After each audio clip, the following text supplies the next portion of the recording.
যে কি ছিলেন আমাদের এই জাতির জন্য সাদাত বরণ পর্যন্ত ভারপ্রাপ্ত চেয়ারম্যান সাহেবকে এবং সম্পাদক সাহেবকে মহাসচিবকে দয়া করে যে পরিষদের দোকান খুলবেন না।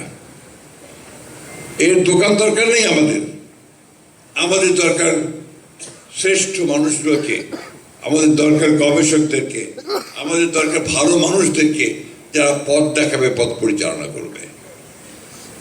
বিএনপির তো অনেক অঙ্গ সংগঠন আছে, and that is full enough.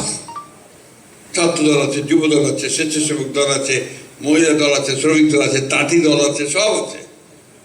ওখানে আমার আরেকটা অঙ্গ সংগঠন দরকার নাই।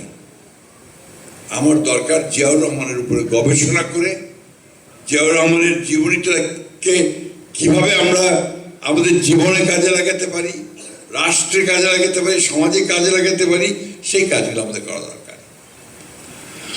কয়েকটা বই তারা করেছেন, আমার চাপের মধ্যে পড়ে কয়েকটা কাজ করেছেন, আমি দেখেছি 7-8টা বই করেছেন। আমি যেটা সবচেয়ে, আমাদের বয়স হয়ে গেছে, চলে যাব কিছুদিন পরেই, সবচেয়ে খুশি হতাম যদি দেখতাম যে জিয়াউর রহমানের উপরে আপনারা একটা গবেষণা করছেন,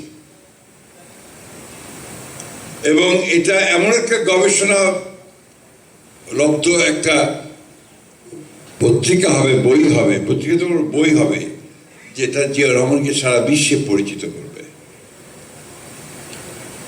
এটা আমাদের জন্য দরকার।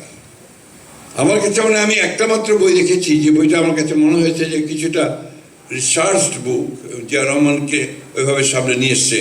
এটা হচ্ছে যে মাহফুজুল্লাহ, প্রেসিডেন্ট জিয়া, তার লাইফ বায়োগ্রাফি।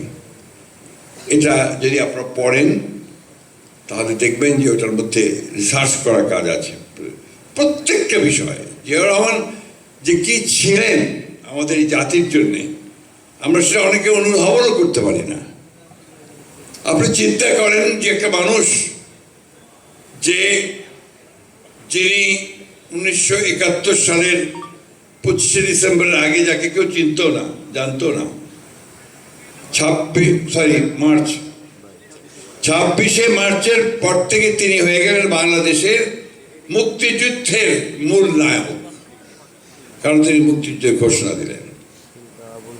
তারপর থেকেই আমি এখনো তো সময় নষ্ট করতে চাই না, তো এইটুকু বলতে চাই যে তারপরে তার ওই যুদ্ধের সময়টা, তার পরবর্তীকালে 1975 সালে সিপাহী জনতা বিপ্লবের মধ্য দিয়ে যখন তিনি রাষ্ট্র পরিচালনার দায়িত্ব নিলেন, তখন থেকে তার সাদাত বরণ পর্যন্ত প্রতিটি দিন, প্রতি মুহূর্ত তার রাষ্ট্রের জন্য, সমাজের জন্য, মানুষের জন্য, এই বাংলাদেশের জন্য।